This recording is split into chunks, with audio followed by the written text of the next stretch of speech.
बिस्मिल्लाहिर्रहमानिर्रहीम। अस्सलाम वालेकुम। आज की वीडियो में आप विलियम ब्लेक की पोएम द एक्विंग ग्रीन, जो कि 11th क्लास की इंग्लिश का रिवाइज्ड इंग्लिश की किताब का तीसरा यूनिट है, उसकी हम पैराफ्रेजिंग करेंगे। पैराफ्रेजिंग का मतलब होता है कन्वर्टिंग पोइट्री इनटू प्रोज, यानी शायरी की नसर बना दी जाए। तो मैंने इसको दो कॉलम्स में लिखा है, इधर पोएम का टेक्स्ट है, इधर पैराफ्रेज्ड टेक्स्ट है। The sun does arise and make happy the skies. The merry bells ring to welcome the spring. The skylark and thrush, the birds of the bush, sing louder around to the bells' cheerful sound, while our sports shall be seen on the echoing green. तो paraphrasing की है, the sun rises and makes the sky happy. सूरज निकलता है और आसमान को खुश कर देता है। दी मैरी बेल्स, चर्च बेल्स को कहा जाता है। मैरी बेल्स रिंग, जो घंटियां बजती हैं बाहर के मौसम को खुश आमदीद कहने के लिए। This skylark, thrust and other birds of the Bush. Skylark और थ्रश ये छोटे छोटे परिंदे हैं जो चहचहाते हैं, गीत गाते हैं, जैसे हमारे यहाँ चिड़िया होती है। Sing louder with the bells cheerful sound, कि स्काईलार्क, थ्रश और दूसरे परिंदे जो हैं वो ज़्यादा बुलंद आवाज़ में गाते हैं, क्योंकि वो पास ही है, पार्क में या वो सब्ज़ा जो है वहाँ पे आस-पास ही है। घंटियाँ जो हैं वो दूर फासले पर है, तो लाउडर इसलिए with the bells cheerful sound, और साथ में घंटियों की खुश करने वाली आवाज़ आ रही है। तो ये ओवरऑल एक खूबसूरत सा मंजर पेंट कर दिया।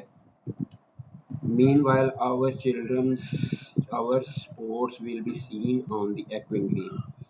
और हम बच्चे खेल रहे हैं इस गूंजते हुए सब्जे में। ये सब्जा गूंज रहा है, ये सब्ज इलाका जो है, ये पार्क जो है, ये गूंज रहा है बच्चों की खेलों से, बच्चों की आवाज़ों से, बेल्स घंटी की आवाज़ों से और परिंदों के चहचहाने से।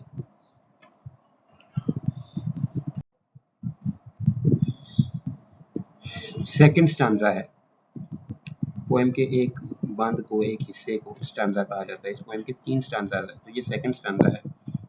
Old John with white hair does laugh away care, sitting under the oak among the old folk. They laugh at our play, and soon they all say, such were the joys when we all girls and boys in our youth time were seen on the echoing green. Poem का style जो है वो couplet है, दो lines जो हैं वो हम आवाज़ हैं। हेयर केयर, ओक, फोक, प्ले से, जॉयज बॉयज, सीन ग्रीन। पूरी पोएम इस तरह से है, लेकिन ये सेकंड स्टैंजा है। तो पैराफ्रेजिंग कुछ इस तरह से की है। Old John with his white hair laughs and forgets his worries while sitting under the oak tree with the other old people. बूढ़ा जॉन जिसके बाल सफ़ेद हैं हंसता है और अपनी परेशानियों को भूल जाता है।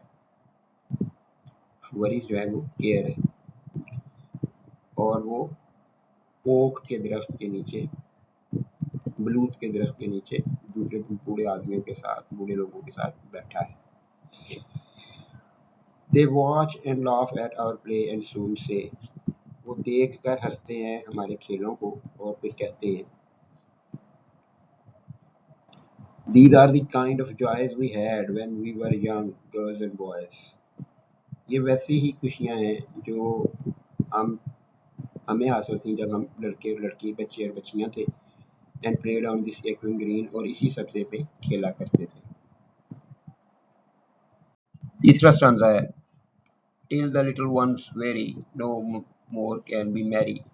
The sun does descend, and our sports have an end. Round the laps of their mothers, many sisters and brothers, like birds in their nest, are ready for rest, and sport no more seen on the darkening green. Paraphrasing है, until the little children get tired and can't be happy anymore. फिर छोटे बच्चे थक जाते हैं और फिर मज़ीद खुश नहीं रह सकते। थक कर मज़ीद खुश नहीं होंगे, बल्कि बच्चे रोना शुरू कर देते हैं। लेकिन यहाँ पे वो रोने वाला तो एलिमेंट नहीं है। फिर छोटे बच्चे थक जाते हैं और फिर मज़ीद खुश नहीं हो सकते।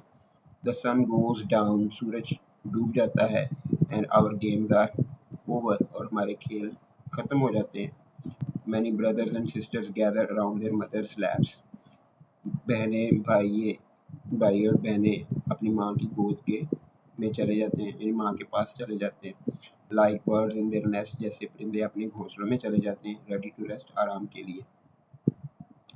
And playing is no longer seen, और खेल जो है अब वो नज़र नहीं आता।